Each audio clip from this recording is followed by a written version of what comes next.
সেই স্বাধীনতা হয়েছে বাংলাদেশ নামে, এবং এই দেশে যারাই বসবাস করে তারা সবাই বাংলাদেশী। বাংলাদেশী পরিচয়ের বাইরে যারা মুজিববাদী সেই বাঙালি জাতীয়তাবাদ প্রতিষ্ঠিত করতে চায় তাদের বিরুদ্ধে আমাদের অবস্থান। আমাদের এই বাংলাদেশের মানুষ একটি পরিচয়ে জন্ম নিয়েছে, তারা বাংলাদেশ ভূখণ্ডের নাগরিক, তারা বাংলাদেশী। আজকে আমরা জুলাই গণ অভ্যুত্থান, যেই জুলাই গণ অভ্যুত্থান ঘটেছে বাংলাদেশী পরিচয়ে, সেই মুজিববাদী বাঙালি জাতীয়তাবাদ পরিচয়ে নয়।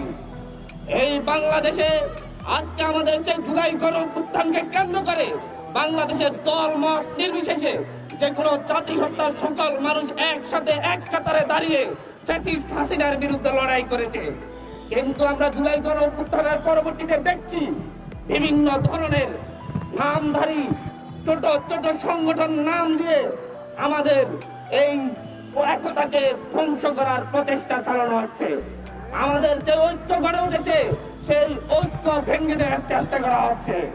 বাংলাদেশের এই একতাকে যারাই ধ্বংস করতে চেষ্টা করবে, যারাই আমাদের এই ঐক্যকে বিনষ্ট করার চেষ্টা করবে, তাদের বিরুদ্ধে আমাদের অবস্থান। পোশাকধারী হোক পোশাক ছাড়া হোক, যেই খুনিরা প্রত্যক্ষ পরোক্ষ ভাবে ভিডিও এবং অডিও কিংবা আমরা যদি বলি ছবি, এই ডকুমেন্ট গুলো যাদের আছে, যারা এই হত্যাযজ্ঞের সাথে অভ্যুত্থানে সরাসরি সংশ্লিষ্ট ছিল, তাদের দৃশ্যমান বিচার লাগবে। এমন অন্তত 10-20টা ঘটনা রয়েছে যাদেরকে 1 মাসের মধ্যে একটা তদন্তের মাধ্যমে বিচারিক প্রক্রিয়ার মাধ্যমে আনা যায়। গতকালকে যেই 2টো ভিডিও প্রকাশ পেয়েছে, ওই 2টা ভিডিওর খুনি কারা সেটা বের করতে 3 দিনের বেশি লাগার কথা না। তারপরও যদি এই দীর্ঘসূত্রিতা দেখা দেয়, সেটা এরকম অনাকাঙ্ক্ষিত একটার পর একটা ঘটনাকে ত্বরান্বিত করবে। এখন সবচেয়ে গুরুত্বপূর্ণ বিষয় হচ্ছে ওই ঘটনাগুলোর বিচার করতে হবে। আজকে যে ঘটনা হয়েছে এটার বিচার করতে হবে। এই বিচার খালি এই গাল গল্পের মধ্যে সীমাবদ্ধ থাকলে হবে না, এই বিচার দৃশ্যমান হতে হবে। আজকে আমার কাছে ছবি আছে, ভিডিও ডকুমেন্টস আছে, তারা সন্ত্রাসী কার্যক্রম করেছে, ফৌজদারি অপরাধ করেছে, তাদেরকে কেন এখনো গ্রেফতার করা হচ্ছে না? এই গ্রেফতার করতে কি কারো কলের প্রয়োজন আছে? গণভবন থেকে কলের প্রয়োজন আছে? এরকম তো কোনো কিছুর প্রয়োজন নাই।